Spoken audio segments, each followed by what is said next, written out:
여러분은 타인의 붉은 피를 차갑게 밟고 올라가 차지한 세상에서 가장 높고 화려한 황금빛 의자가 과연 평온하고 안락할 수 있다고 생각하십니까?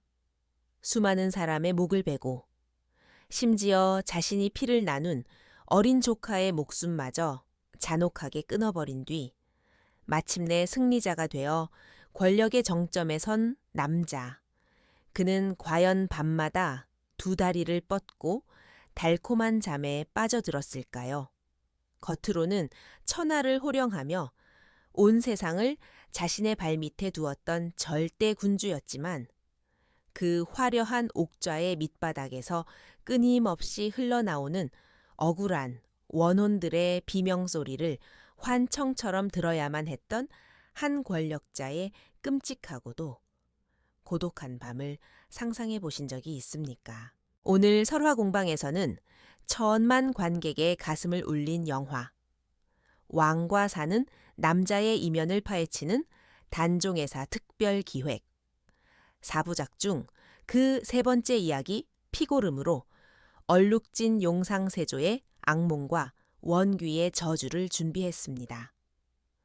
1화와 2화에서 우리가 차가운 청령포와 눈 덮인 영월의 산길에서 힘없는 약자들의 피눈물, 나는 연대와 숭고한 희생을 목격했다면 오늘 이 시간에는 화려한 궁궐 가장 깊고 은밀한 곳으로 들어가 타인의 생명을 짓밟고 권력을 훔친 자가 치러야 했던 가장 끔찍하고 기괴한 육체적 정신적 파멸의 기록을 마주하려 합니다. 태양보다 눈부신 권력을 쥐었으나 그 화려한 골룡포 속에 감춰진 썩어 문드러진 살점과 밤마다 귓가를 찢는 원혼의 비명소리, 그 서늘하고도 피비린내. 나는 지옥의 문을 지금부터 조심스럽게 열어보겠습니다. 반갑습니다. 기묘한 옛날 이야기로 여러분의 밤을 채워드리는 설화공방입니다. 눈밭을 걸어 훼손된 어린 왕의 시신을 수습했던 촌장 엄흥도의 장엄하고 핏빛 서린 발걸음에 이어 오늘은 설화공방 특유의 서늘하고 기괴한 다크 스릴러의 세계로 시청자 여러분을 초대하려 합니다. 흔히 역사는 승자의 기록이라고들 합니다. 겉으로 보기에 수양대군, 즉 조선의 7대 왕. 세조는 국가의 굳건한 기틀을 다지고 강력한 왕권을 확립한 카리스마 넘치는 철혈 군주로 역사책에 굵직하게 묘사됩니다. 모든 신하가 그의 번뜩이는 눈빛 하나에 발밑에 엎드려 사시나무처럼 떨며 머리를 조아렸고 그가 손가락 하나만 까딱해도 수만 명의 목숨이 오가는 절대적인 힘을 가졌습니다. 하지만 세상의 모든 빛과 부귀영화를 독차지한 듯했던 그의 은밀한 밤은 이승의 그 어떤 잔혹한 지옥보다도 끔찍하고 고통스러웠습니다. 우리는 오늘 승자의 빛나는 기록 이면에 끈적하고 기괴하게 달라붙어 있는 야사 속의 섬뜩한 저주에 주목하려 합니다. 어린 조카 단종을 무참히 짓밟은 대가로 단종의 어머니인 현덕왕후의 원혼이 어떻게 세조의 영혼과 육체를 갈갈이 찢어 놓았는지 그 잔혹하고도 완벽한 인과응보의 처형식을 낱낱이 파헤쳐 보겠습니다. 시작하기 전 구독과 좋아요는 다음 설화에 묻힌 진실을 찾아 나서는 저희에게 칠흑 같은 궁궐의 어둠을 밝히는 유일하고도 가장 강력한 등불이 됩니다. 자, 이제 피비린내와 썩은 고름 냄새가 진동하는 왕의 은밀하고 끔찍한 침전 속으로 함께 숨죽여 들어가 보시죠. 개유정난이라는 끔찍하고도 전대미문의 피의 축제를 벌이고 수많은 충신의 목을 무자비하게 베어 광화문 거리를 붉은 핏빛으로 물들인 끝에 마침내 어린 조카 단종을 몰아내고 꿈에 그리던 용상에 앉은 수양대군 세조. 그의 권력은 한여름의 태양처럼 눈부셨고 천하의 그 누구도 감히 그의 서슬, 퍼런 권위에 도전하거나 이의를 제기할 수 없었습니다. 그는 자신의 권력을 위협할 아주 작은 불씨조차 남기지 않기 위해 멀고 험한 영월 청령포로 유배 보낸 단종에게 결국 사약을 내려 하나 남은 후환마저 완벽하고 잔인하게 끊어버렸습니다. 자신을 가로막던 단종, 보기운동의 주동자들인 사육신의 사지를 거열형으로 찢어 그 핏물이 도성의 흙바닥을 적시게 만들었고 그들의 가족들마저 노비로 전락시키거나 참수하며 철저한 공포 정치를 완성했습니다. 이제 조선이라는 나라는 온전히 그의 것이었고 세상 천지에 그를 거칠 것은 아무것도 없어 보였습니다. 하지만 인간의 알량한 권력이 아무리 하늘을 찌르고 세상을 덮는다 한들 억울하게 찢겨 죽은 자들의 피울음과 하늘이 정해놓은 준엄한 우주의 이치까지 칼로 베어버릴 수는 없는 법이었습니다. 단종이 차가운 영월 땅에서 검은 피를 토하며 억울하게 죽어간 직후부터 세상에서 가장 화려하고 고요하던 궁궐 깊은 곳 세조의 침전에는 감히 산 사람은 범접할 수 없는 서늘하고 기괴한 음기가 서서히 또아리를 틀며 몰려들기 시작했습니다. 겉으로는 세상 모든 권력을 쥐고 호령했으나 세조의 신경은 극도로 날카로워져 매일 밤 불면증에 시달렸습니다. 해가 지고 사방이 쥐 죽은 듯 적막해지면 보이지 않는 누군가의 시선이 캄캄한 천장에서 자신을 내려다보며 목을 강하게 조르는 듯한 극심한 압박감에 숨을 헐떡였습니다. 바람에 문풍지가 흔들리는 소리만. 나도 자객이 든 줄 알고 칼자루를 쥐었으며 멀리서 부엉이가 우는 소리는 마치 영월에서 죽어간 조카의 피 맺힌 곡성처럼 들려 두 귀를 틀어막아야만 했습니다. 그러던 어느 날 밤이었습니다. 궁궐의 수백 개의 등불이 꺼지고 침전을 지키는 수십 명의 건장한 호위무사들조차 깊은 잠에 빠져든 삼경의 한가운데 방 안의 촛불이 갑자기 기괴하게 푸른빛으로 요동치며 금방이라도 꺼질 듯 미친 듯이 흔들리기 시작했습니다. 이내 화로에 피워둔 숯불이 한순간에 얼어붙듯 꺼져버리고 방바닥에서부터 뼛속을 파고드는 얼음장 같은 냉기가 하얀 안개처럼 뿜어져 나오기 시작했습니다. 세조는 온몸의 혈관이 마비되는 듯한 지독하고 무거운 가위에 눌려 손가락 하나 까딱할 수 없었고 입조차 번긋할 수 없는 절대적인 공포 속에서 눈만 번들거리고 있었습니다. 그때 방구석의 짙은 어둠 속에서 스르르 인간의 형상을 한 끔찍하고 거무스름한 기운이 뭉쳐지더니 이내 한 여인의 원혼이 섬뜩하고도 흉측한 자태를 드러냈습니다.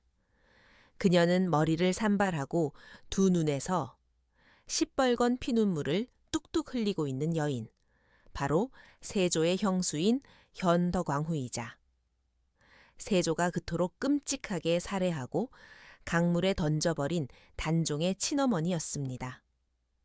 그녀의 두 눈은 시면의 가장 깊은 지옥불에서 건져 올린 듯한 무서운 증오와 짐승 같은 살기로 번뜩이고 있었고 그녀가 한 걸음 다가올 때마다 내뿜는 짙은 원한의 향기는 왕의 침전 전체를 완벽하게 얼려버릴 듯 강력하고 파괴적이었습니다. 내 이놈 수양아, 짐승만도 못한 내 놈이 감히 내 아들의 목을 치고 그 피 묻은 자리를 차지하였느냐.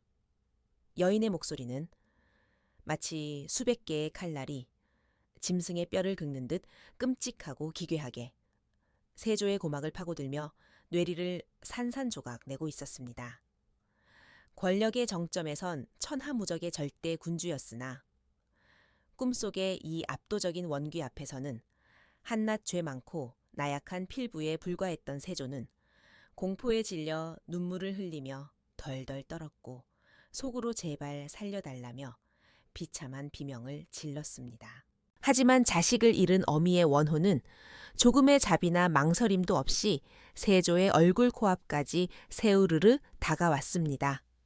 너의 그 끔찍한 탐욕이 내 죄 없는 어린 아들을 차가운 강물에 던져 고통스럽게 죽였으니 나 역시 네가 가장 사랑하고 아끼는 자식을 거두어 갈 것이며 내 놈의 남은 평생을 살이 썩어 문드러지고 뼈가 녹아내리는 끔찍한 생지옥으로 만들어주마. 피 끓는 저주를 퍼부은 현덕광후는 공포로 크게 벌어진 세조의 얼굴과 몸을 향해 시뻘건 핏물과 검은 원한의 도끼가 섞인 끔찍한 침을 퇴하고 뱉었습니다.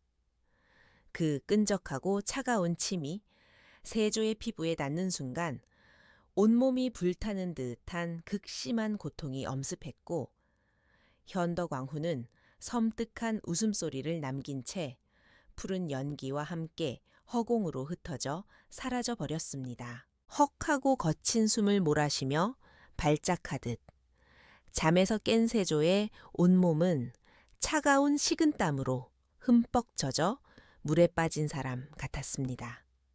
그는 그저 흉몽을 꾸었다며 한낱 개꿈이라 스스로를 필사적으로 위로하려 했으나 꿈속에서 원귀가 뱉었던 침이 닿은 가슴팍과 어깨의 피부는 실제로 펄펄 끓는 불에 댄 듯 화끈거리고 있었으며 그 끔찍하고 생생한 감촉은 너무나도 불길하게 남아 그의 이성을 갉아먹고 있었습니다. 그리고 그 끔찍한 악몽은 결코 한밤의 환상으로 끝나지 않고 현실의 비극을 알리는 서막에 불과했습니다. 며칠 지나지 않아 화려한 궁궐에는 하늘이 무너질 듯한 처참한 비보가 날아들었습니다. 세조가 자신의 뒤를 이을 후계자로 세상 그 누구보다 아끼고 사랑했던 건장하고 총명한 큰아들 의경세자가 갑자기 원인을 알 수 없는 끔찍한 병에 걸려 사경을 헤매기 시작한 것입니다. 온몸에 열이 끓고 검은 피를 토하며 괴로워하던 세자는 전국의 명의들이 다 달라붙었음에도 불구하고 불과 며칠 만에 21살의 꽃다운 젊은 나이에 허망하고도 고통스럽게 급사하고 말았습니다.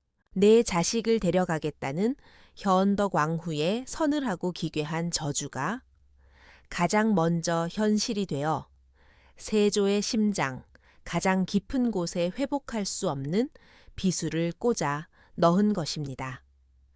피투성이가 되어 식어버린 아들의 시신을 부여어 안고 짐승처럼 통곡하던 세조는 자신이 조카의 피를 뒤집어쓰고 빼앗은 이 무거운 왕관이 결국 자신이 가장 사랑하는 자식의 목숨을 제물로 바쳐 얻어낸 끔찍하고 저주받은 족쇄였음을 뼈저리게 깨달으며 지독한 공포와 죄책감에 미친 듯이 몸부림쳤습니다. 하지만 하늘의 심판과 왕위의 저주는 단순히 아들을 데려가는 것에서 멈추지 않았습니다. 아들을 잃은 찢어지는 슬픔이 차에 가시기도 전에 이번에는 세조 자신의 육체에 너무나도 끔찍하고 기괴한 변이가 일어나기 시작했습니다. 그날 밤 꿈속에서 현덕왕후의 차가운 침을 맞았던 바로 그 어깨와 가슴의 피부부터 시작하여 붉고 흉측한 반점이 돋아나기 시작하더니 그것이 온몸으로 마치 들불처럼 걷잡을 수 없이 퍼져나가기 시작했습니다. 반점은 이내 손가락 마디만 한 커다란 종기와 끔찍한 악창으로 변해 터져나갔고 그 찢어진 살갗 사이로 썩은 피와 누런 고름이 쉴 새 없이 줄줄 흘러내렸습니다. 피부의 감각은 마비되어 갔고 뼈마디가 뒤틀리는 듯한 고통이 엄습했습니다. 그것은 당시 사람들이 하늘이 악인에게 내리는 가장 무섭고 더러운 천벌이라 부르며 두려워했던 문둥병, 즉 나병이었습니다. 천하를 호령하며 사람들의 생사여탈권을 쥐고 흔들던 조선의 절대 군주가 하루아침에 자신의 살이 썩어 문드러지고 진물이 흐르는 세상에서 가장 흉측하고 비참한 병에 걸려버린 것입니다. 낮에는 왕의 위엄을 상징하는 9마리 금빛 용이 화려하게 수놓아진 눈부신 비단 골룡포를 입고 근엄하게 어좌에 앉아 있었으나 그 두껍고 겹겹이 쌓인 옷자락 속에서는 매일같이 썩은 고기가 부패하는 끔찍하고 역겨운 악취가 진동을 했습니다. 세조는 신하들에게 자신의 흉측한 병을 들키지 않기 위해 살이 썩어가는 냄새를 감추려 온갖 강한 향을 피우게 했고 한여름에 찌는 듯한 가마솥 더위 속에서도 온몸을 붕대로 칭칭 감고 두꺼운 옷을 껴입은 채 전전긍긍하며 피를 말리는 시간을 보내야만 했습니다. 밤이 되어 신하들이 물러가고 혼자 남게 되면 참을 수 없는 극심한 가려움과 뼈를 파고드는 끔찍한 통증에 시달리며 하얀 뼈가 드러날 때까지 자신의 살을 북북 긁어대며 방바닥을 뒹굴고 상처 입은 짐승처럼 울부짖었습니다. 전국에 내로라 하는 어이들이 모두 불려 와 수백 가지의 희귀한 약재를 다려 바치고 온몸에 침을 놓았으나 세조에 썩어 들어가는 살을 단 1푼도 되살릴 수는 없었습니다. 그 어떤 천하의 명약도 억울하게 죽어간 어린 조카의 피눈물과 한 맺힌 어미의 지독한 저주를 씻어낼 수는 없었던 것입니다. 세조의 은밀한 침전은 겉으로는 조선에서 가장 화려하고 성스러운 최고 권력자의 공간이었으나 그 아는 밤마다 왕의 살점이 썩어 툭툭 떨어지고 누런 고름이 이불을 적시는 피비린내. 나는 생지옥의 병동이자 완벽하고 고립된 고문실로 전락해버렸습니다. 그러나 살점이 썩어 들어가는 육체적 고통보다 세조의 영혼을 더욱 완벽하게 파괴하고 미치게 만든 것은 바로 그를 옥죄는 숨 막히는 심리적 분괴와 지독한 환각이었습니다. 그는 밤에 촛불을 끄고 눈을 감는 것조차 극도로 두려워했습니다. 눈을 감기만 하면 피투성이가 된 조카 단종과 목이 잘린 사육신들, 그리고 창백한 얼굴로 피를 토하는 현덕광후의 환영이 무더기로 나타나 그의 남은 살점을 뜯어먹으려 달려드는 끔찍한 환각에 시달렸기 때문입니다. 내가 이토록 끔찍한 고통의 지옥을 겪기 위해 그 많은 무고한 피를 두 손에 묻혔단 말인가. 이 저주받은 용상이 매일 밤 살이 타들어가는 고통을 감내해야 할 만큼 진정 가치 있는 것이었단 말인가. 세조는 권력의 덧없고 허망함과 끔찍한 인과응보의 무게 앞에서 스스로의 정신을 놓아버리며 무너져 내리고 있었습니다. 자신의 죄업을 씻어내기 위해 세조는 유교 국가의 왕이라는 체면마저 내던지고 불교에 깊이 귀의하여 수많은 사찰을 짓고 거대한 불탑을 세우며 부처님께 자신의 썩어가는 육신을 구원해달라 필사적으로 매달렸습니다. 온천물이 썩은 피부병에 좋다는 말을 듣고 오대산 상원사를 비롯해 전국의 이름난 온천을 전전하며 진물이 흐르는 몸을 담그고 씻어내려 안간힘을 썼습니다. 전설에 따르면 오대산의 맑은 계곡물에 몸을 씻던 세조의 등을 지나가던 어린 동자승이 밀어주었고 그 동자승이 바로 문수보살의 화신이어서 일시적으로 세조의 피부병이 낫는 기적을 보았다고 전해집니다. 하지만 보살의 자비로 잠시 육체의 병은 가라앉았을지언정 타인의 피를 마시고 자라난 그의 영혼 깊숙이 박힌 그 지독한 죄책감과 저주의 흉터는 죽는 그 순간까지 결코 도려내지 못했습니다. 그는 평생을 자신이 저지른 피의 업보에 짓눌려 단 하루도 평안한 숨을 쉬지 못한 채 서서히 말라 죽어가야만 했습니다. 여러분, 우리는 세조가 겪은 이 끔찍한 바디호러와 원귀의 섬뜩한 저주를 그저 옛날 사람들의 상상력이 만들어낸 무서운 괴담이나 인과응보를 강조하는 뻔한 전설로만 가볍게 치부해서는 결코 안 됩니다. 설화 공방의 날카롭고 서늘한 시선으로 바라볼 때 세조의 온몸에 퍼진 그 기괴한 피부병과 악취, 나는 썩은 고름은 단순히 세균이나 질병이 만들어낸 육체적인 상처가 아닙니다.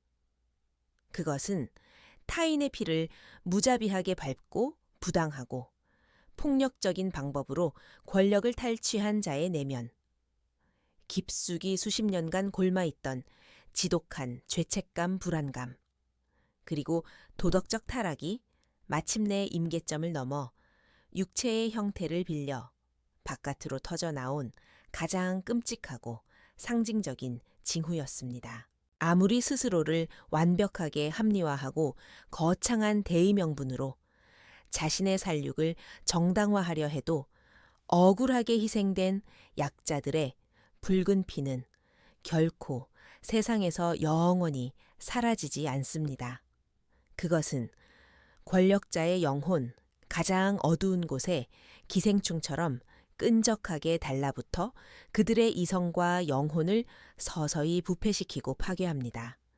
겉으로는 철갑을 두른 듯 가장 단단하고 완벽해 보이는 권력일수록 사실 그 속은 잃을 것에 대한 가장 취약하고 끔찍한 두려움으로 매일 밤 썩어 들어가고 있다는 이 권력의 역설적이고 서늘한 생리를 이 설화는 너무나도 잔혹하고 노골적으로 우리에게 고발하고 있는 것입니다. 오늘 밤 이 핏빛으로 얼룩지고 고름이 진동하는 용상의 끔찍한 이야기를 들으신 후 여러분이 매일 치열하게 살아가고 있는 현실의 세계를 가만히 돌아보십시오. 혹시 우리 주변에도 누군가의 정당한 기회를 교묘하게 빼앗고 힘없는 약자의 피눈물을 징검다리 삼아 밟고 올라서서 남들보다 조금 더 높은 자리를 차지했다고 오만하게 미소 짓고 있는 자들이 있지는 않습니까? 타인을 무참히 짓밟고 얻어낸 그 알량한 승리와 재물이 당장은 입안의 사탕처럼 달콤하고 세상 무엇보다 눈부셔 보일지라도 그들의 보이지 않는 영혼 속에서는 이미 세조의 악창처럼 끔찍하고 흉측한 피부병이 독버섯처럼 자라나며 서서히 그들의 온전한 삶과 정신을 갉아먹고 있을지도 모릅니다. 그리고 무엇보다 타인을 손가락질하기 전에 혹여나 우리 스스로도 일상 속에 아주 작은 성공이나 알량한 권력